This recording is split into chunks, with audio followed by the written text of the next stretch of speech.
Love చేస్తున్నానని చెప్పి మోసం చేసే వాళ్ళ మీద నీ ఒపీనియన్ ఏంటి? లవ్ గురించి మాట్లాడుతున్నాం కాబట్టి వాళ్ళని నమ్మి లవ్లో ఉన్నప్పుడే వాళ్ళ గురించి తెలిసి బ్రేకప్ అవడం ఉత్తమం.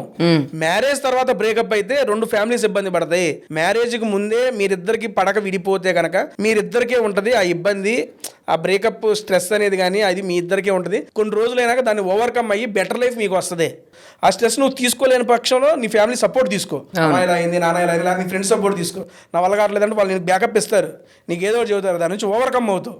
అంతేగాని పర్లేదు ఎట్టకుండా ముందు పెళ్లి చేసుకుందాం, పెళ్ళి అయిపోయినాక ఏదో ఒకటి చూద్దాం, పెళ్ళి అయిన తర్వాత ఇట్లాంటి ఇబ్బందులు పడినాయి అనుకో, entire family 2 families almost collapse అయిపోద్ది. అది ఇంకా దారుణం. దానికని ఇది చాలా బెస్ట్. సరే, లవ్ లో ఇద్దరు స్ట్రాంగ్ గా ఉండాలంటే ఏం చేయాలి? ట్రస్ట్ ఉండాలి, ఒకరినొకరు అర్థం చేసుకునే గుణం ఉండాలి. ఈ రెండు ఉంటే వాళ్ళిద్దరిని ఎవ్వరూ వేరు చేయలేరు. నమ్మకం అంటే నీ దృష్టిలో ఏంటి? ఏ నమ్మకం ఇవ్వాలి అబ్బాయికి అమ్మాయికి? ఫర్ ఎవర్ ట్రస్ట్ వర్తీగా నీతో ఉంటాననే నమ్మకం ఆ అబ్బాయికి కలగాలి, ఆ అమ్మాయి మీద. ఆ అమ్మాయికి కూడా అదే కలగాలి ఆ అబ్బాయి మీద. ఆ నమ్మకం ఎలా క్రియేట్ అవ్వాలంటే వాళ్ళ బాండింగ్ని బట్టి క్రియేట్ అవుతుంది. అది ఇండివిజువల్ గా క్రియేట్ అవుతుంది. దాన్ని ఎలా క్రియేట్ చేయగలం మనం ఏం చెప్తాం? లవ్ చేసుకున్న తర్వాత 4 years 5 years అమ్మాయి ట్రస్ట్ ని బ్రేక్ చేసేసి ఆ అబ్బాయి ట్రస్ట్ ని బ్రేక్ చేసి వెళ్ళిపోతూ ఉంటారు. వాళ్ళకి ఎలాంటి సజెషన్స్ ఇస్తావు నువ్వు? బాధపడకు అని చెప్పడం కూడా చాలా అజ్ఞానం. ఎందుకంటే ఆబ్వియస్లీ వాళ్ళే నా లైఫ్ అంతా వాళ్ళతోనే కలిసి ఉండాలని చెప్పి ఫిక్స్ అయినప్పుడు అలాంటి పర్సన్ మన లైఫ్ లో లేడు అంటే వాళ్ళు ఎంత బాధపడతారు. నేను లైవ్ లో కూడా చూసే మా వాళ్ళు, అరే ఎందుకు ఏం కాదులే అన్న లేదు. ఎందుకంటే అది నేను ఫీల్ అవ్వలేను. ఆ బాధ వాళ్ళే పడగలరు. ఎందుకంటే